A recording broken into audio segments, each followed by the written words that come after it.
To the southeast of Asia, not far from the right bank of the Tez, stood a large and magnificent garden called the Behulifleur, kept up in a state of unparalleled luxury by a whole crowd of slaves. A true poet, Talu was fond of flowers and composed the stanzas of his epic beneath the delightful shade of this grandiose park. In the center of the Behulifleur rose a high terrace, admirably set out with greenery. It overlooked the whole vast garden, and the emperor loved to spend long hours of rest installed by the leaves and branches of the balustrades surrounding this place of enchanting freshness on all sides.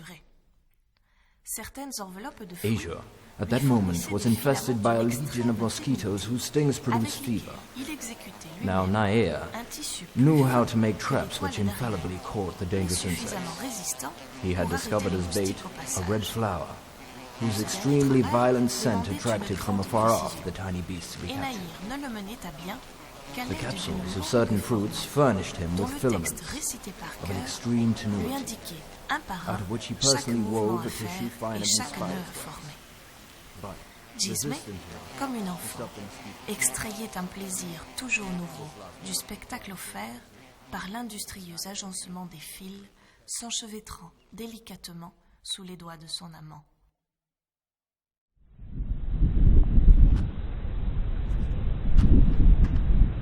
"5 miles from Montreal, the river narrowed to little more than 100 yards in width. Sitting forward, Dr. Saunders searched the forest. But the great trees were still dark and motionless. They emerged into a more open stretch, where part of the undergrowth along the right-hand bank had been cut back to provide a small clearing. They were rounding a bend, as the river widened in its approach to Montreal, and the water ahead was touched by a roseate sheen, as if reflecting a distant sunset, or the flames of a silent conflagration. The sky, however, remained a bland limpid blue, devoid of all clouds. They passed below a small bridge, where the river opened into a wide basin, a quarter of a mile in diameter. With a gasp of surprise, they all craned forward, staring at the line of jungle facing the white frame buildings of the town. The long arc of trees hanging over the water seemed to drip and glitter with myriads of prisms. The trunks and branches, sheeted by bars of yellow and carmine light that bled Hawaii across the surface of the water, as if the whole scene were being reproduced by some overactive technicolor process. The entire length of the opposite shore glittered with this blurred kaleidoscope, with the overlapping bands of color increasing the density of vegetation, so that it was impossible to see more than a few feet between the front line and trunks. There was a congested mass. The sky was clear, like the bars of a reef, the sunlight shining uninterruptedly upon this magnetic shore. But, now and then, a stir of wind for 10 minutes, the water. They moved forward, and the scene erupted. The green walls of the forest slipping past that rippled Hawaii into the air around. They were soon within the body of the forest. Then had entered the coruscation wall, and the images of the trees around them were hung with glass trellises and moss, each sheathed in its armor of light. The air was markedly cooler, foliage glowing as if everything floated with deliquescing jewels, but a ceaseless play of light moved to astonishment by overhead. Everyone else in the craft, Dr. Saunders' crystallization was more advanced. His hands clasping the fences along the road were so heavily encrusted that they formed a continuous palisade. His face, the white frost at least 6 inches, transforming the pale fabric into a brilliant palimpsest of colors. The few houses between the trees glistened, like extending 2 or 3 yards from the bank, where their white roofs and chimneys transformed what appeared to be crystallizing water. The angular facets emitting a blue. It was obvious to Saunders why the highway to Port Matar had been closed. The surface of the road was now a carpet of needles, spurs and glass of quartz 5 or 6 inches high that reflected the colored light from the leaves above, so that along the bank, the spurs forced him to move along the rhomboidal spears like the barbs of a reef. A marked change had come over the forest to slit the whole of their craft, as if dusk had begun to fall.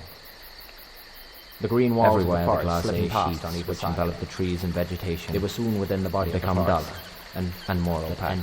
An enchanted wall. The crystal floor underfoot was occluded. The crystal trees around them were hung with glass, turning the needles into spurs of basalt. The brilliant panoply of colored light had gone. and a dim amber glow moved across the trees, shadowing the floor.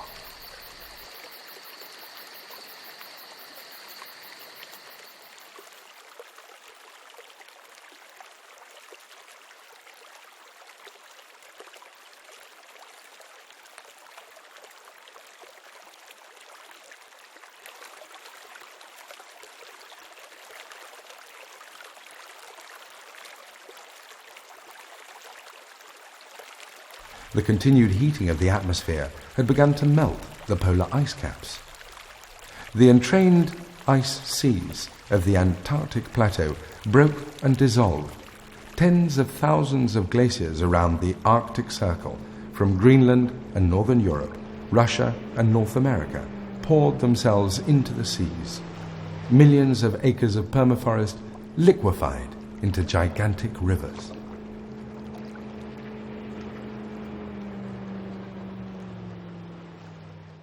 The solar disk was no longer a well-defined sphere, but a wide, expanding ellipse that fanned out across the eastern horizon like a colossal fireball. The light, its reflection turning the dead leaden surface of the lagoon into a brilliant sun was still hidden behind the vegetation on the eastern side of the lagoon. By noon, less than 4 hours away, was bringing out would seem to a 2-story drum, some 50 meters leaning on the balcony rail. The testing station had a dead weight of 20 tons, reflecting his thin, angular shoulders. The lower deck contained the laboratory. Watched one of the countless. The upper, the 2 biologist quarters, and the chart room and offices lining the creek, which led out. A small bridge traversed the roof, trapped by the and housed the temperature and humidity registers, layers, rainfall gauge, and radiation counters. Air would heat rapidly, then explode. So the dry air weed and red balloons, leaving behind the cycle of water was spectral and vibrant. Vacuum. At other times, slack and murky. The shore apparently formed by shale, like the dull metallic skin of a reptile.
La explanada se extendía entre el estanque y el bosque.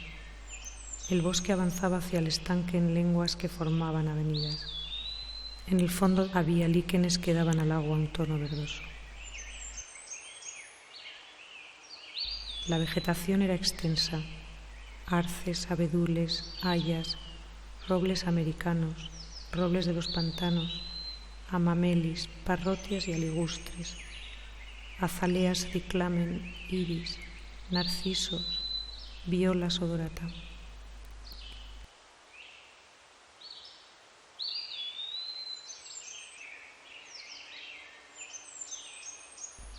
Las celosías del laberinto se cruzaban formando rincones y las plantas asomaban por los intersticios como si quisieran ver del otro lado.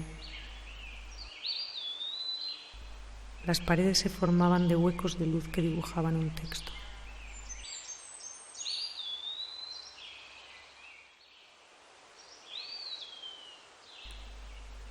Cuando la luz caía sobre las pantallas, las sombras se proyectaban sobre la arena. Algunas proyecciones desfiguradas se perdían entre la vegetación.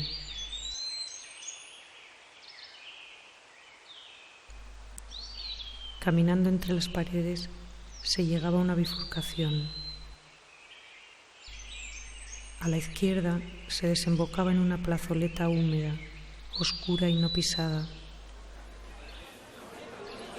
With this view, the inquisitive prince passed most of his nights on the summit of his tower, till becoming an adept in the mysteries of astrology, he imagined that the planets had disclosed to him the most marvelous adventures, which were to be accomplished by an extraordinary personage from a country altogether unknown. Prompted by motives of curiosity, he had always been courteous to strangers, but from this instant he redoubled his attention. Nothing was ever so extraordinary and as ordered the it to be merchandise announced the stranger produced. by sound of trumpet most of his Through all the streets of curiosities, Samara, which that were no not one less had admirable subjects for their unparalleled workmanship of his and displeasure, displeasure. should Had either besides lodge their several or detain virtues travelers, described on a which parchment will characters bring him to the engraved on their palace. sides. Not long after Without this therefore proclamation demanding their price, arrived in his he metropolis ordered a all man the so coin gold to be abominably brought from hideous his treasury, that the very guards and who commanded the arrested him merchant to were take what he forced to shut pleased. their eyes. The As they led stranger him along, obeyed, took little, and remained silent.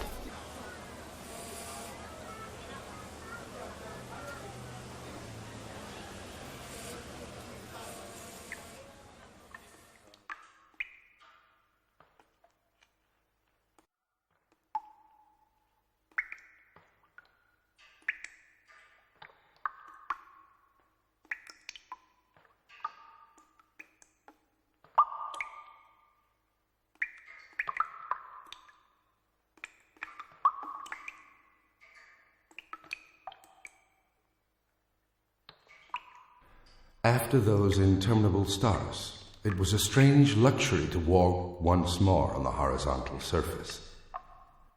Directly ahead, the ground was indeed completely flat. To right and left, at the limits of the floodlit area, the rising curve could just be detected. They might have been walking along a very wide, shallow valley.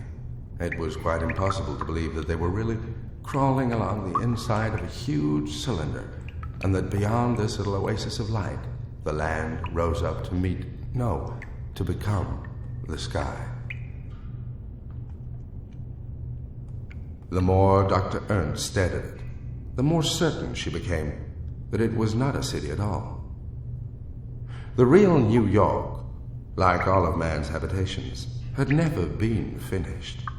Still less had it been designed. This place, however, had an overall symmetry and pattern, though one so complex that it eluded the mind. It had been conceived and planned by some controlling intelligence, and then it had been completed, like a machine device, for a specific purpose. After that, there was no possibility of growth or change. It was not a city. It was a machine.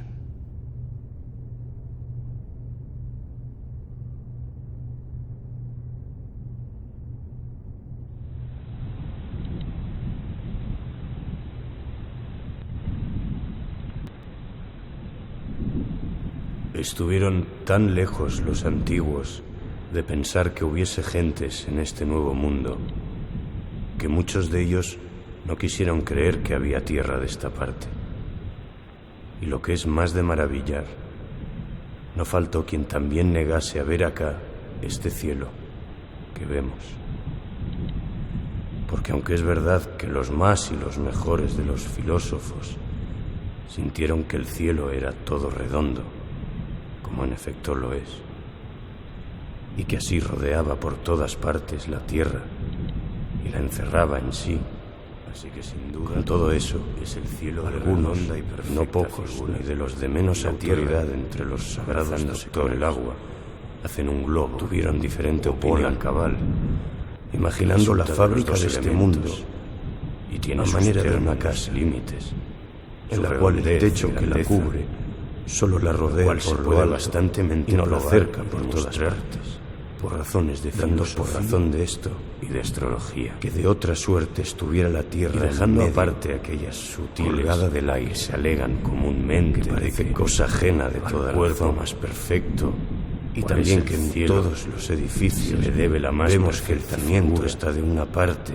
que sin duda es la redonda, hecho de otra contraria, de que el movimiento circular no puede ser igual, conforme a buena consideración, si hace esquina en este gran edificio del mundo y se tuerce, como es todo el cielo estará a una parte encima, si el sol y luna, y toda la tierra y estrellas a otra diferente debajo dan vuelta redonda al mundo.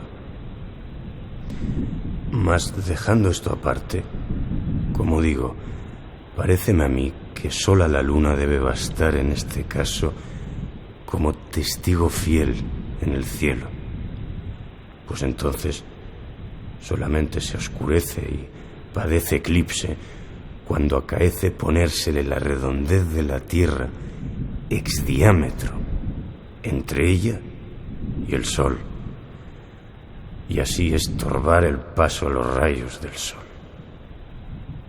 lo cual cierto no podría ser si no estuviese la tierra en medio del mundo, rodeada de todas partes de los orbes celestes.